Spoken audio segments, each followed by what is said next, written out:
Hey team, it's a Remarkable Life podcast, and I'm your host and coach, Caryn Gillen. And today we are talking about the structures of support. I emailed about this a few months ago because it comes up in coaching a lot. So I wanted to make sure that we had a chance to talk about it out loud here. So, what I mean by the structures of support are the ways in which we scaffold our lives in it, around us in a way that supports us. So, this could look like I want to drink water in the morning. So you might put your water cup out right by your phone if that's the first thing you grab when you get up, whether you want to or not. Don't judge yourself for how these supports can be added in. Just put the things where they need to go because you know your own behavior. It could look like putting your medication in your right next to your toothbrush instead of leaving it in your kitchen so that you remember to take it every morning because you brush your teeth every morning. It could mean putting your workout clothes in the back of your car because one of the things that you have a hard time doing is getting to the gym. And if you had them in there, you might have 20% increase in the amounts of times you go to the gym because it makes you feel better. These things that we do are not nothing. The way that we build our lives around ourselves matters. Just like if you want to have, I think the TV is a good example. Right now, I have a living room, and the TV is in the center of it, and all of the furniture centers around the TV. So, guess what we do a lot? We watch TV, and I don't like that. I like watching TV. I like having that as an outlet. It's fun, but I don't like that to be when you come into my gathering space. What you're looking at is the TV rather than each other. So, can you set up a room so that the TV isn't the center of it? Because that would be like, if I want more conversation, I have to eliminate the things that get in the way of that or add the things that contribute to that, like a delve deck or one of those card decks with good questions on it. You can put that in the middle of your coffee table. So when people are gathered around, even if you're a little awkward with what to say, you can always just pull out your question cards. Think about who you want to be and then do everything you can to build that life around yourself so that you're not just relying on your willpower to work against your environment and your habits and your natural systems that you already have in place.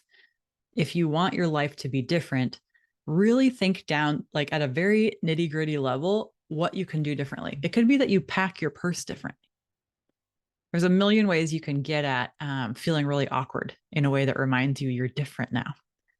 I think one of the things I recommend a lot when people are trying to move from one identity to another, they're really trying to change something that is the way that they think. And it's very ingrained, it's very natural. They're going to do a lot of the thinking unconsciously, is just to wear their watch on the other hand.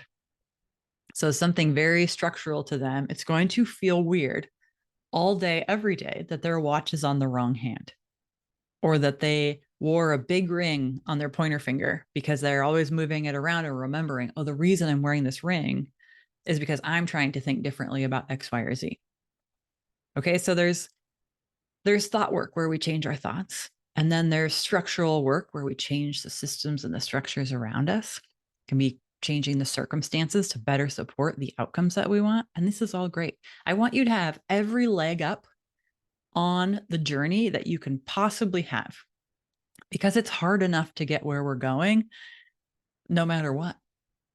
So, one of the things that I see that gets in the way of us having the ease here is judging ourselves that we're not there yet or that we need the support and then not letting ourselves have it. So, I want you to consider the possibility that the change you want to make is neutral. Like if you want to go to the gym more often, it could be that you want to put your clothes in your car or you want to buy a second pair of athletic shoes for whatever the thing is you do. But you won't let yourself buy the second pair of shoes because you keep having the thought, I should remember, I should be able to X, Y, or Z. I should be someone who can just go home and get back to the gym. Stop shoulding all over yourself and put the extra supports in place. Buy the extra pair of shoes, if you can do that, and keep them in the car. Make it as easy as possible. Reduce the friction. Think through your day. Where is the drag? Where are things holding you back? Where are you judging yourself about who you're not? Because let's just knock it off. It's not very nice, right? We're very good at being judgmental. I think judgment has a great place in our mind. I think it keeps us safe. But when we're judging ourselves, what is that for? Generally, we think it's because it'll make us better. But what I find is that it doesn't. It makes us slow down. It makes us lose steam and energy. So ask yourself what the easy button would look like and put all of that stuff into play. Reduce the friction. Reduce the judgment, because the judgment is the friction. Okay. So trying to think of we had a really good example that came in from Ingrid, and hers was she likes to swim in the wild water. And so she keeps her swimsuit and her towel and whatever else she needs in a bag in the back of her car, because the chances that she swims in the lake or the ocean or whatever is way higher if she has her stuff when the good weather strikes or when the perfect timing strikes, right? Rather than having to drive all the way back home and then all the way back out, which we're probably not going to do. Because by the time we get home, we get distracted or we think, oh, now I need a snack. And then we forget. So I want you to try. I know this is hard because I work with lots and lots of human brains. I want you to try to do this without judgment, to take on a new challenge and treat yourself like a toddler in church. Take care. Bring the bag of Cheerios, bring the coloring book, bring the stuffy. Don't leave anything behind. If you know there's a better way to take care of a toddler at church, you bring everything, right? Because you want that kid to do what they need to do to make it through church. And you can have that same level of care with yourself. If you know you need the fuzzy blanket, bring the fuzzy blanket. If you know that you need to buy the fancy new water bottle and keep it right on your sink, then buy the fancy new water bottle. Do what you need to do without apology to become who you want to be. Take out all the stops. Let's just see what can happen. Okay. So go have some fun with this. Like, I think it's really interesting to think about your life from that perspective of functional design. Okay, if I were going to redesign my entire home to build it around the life I want to live, what would I change? Would I move the furniture? Would I move where the junk drawer is? Would I create a drawer that has all the cell phones in it because I don't want to have my cell phone out on the counter ever again? What would you do? Here's one thing I did at one point. I created a whole like little mail box. It has my stamps, my return address thing. It has my address list all printed out. It has thank you cards, birthday cards. I love going to Trader Joe's and getting all those 99-cent cards that have the small artists they buy them from. We have so many of those because my daughter loves to send cards. But the only reason she loves to send cards is because we always had this around since she's been born. I like it to be very easy for me to send a quick note. And so I built this box so I can just pull it out and write the note and send it. That's something I had to build into my life. It didn't always work that way. I had the address book was somewhere, stamps were somewhere else. That just creates too much friction to do the thing I want to do.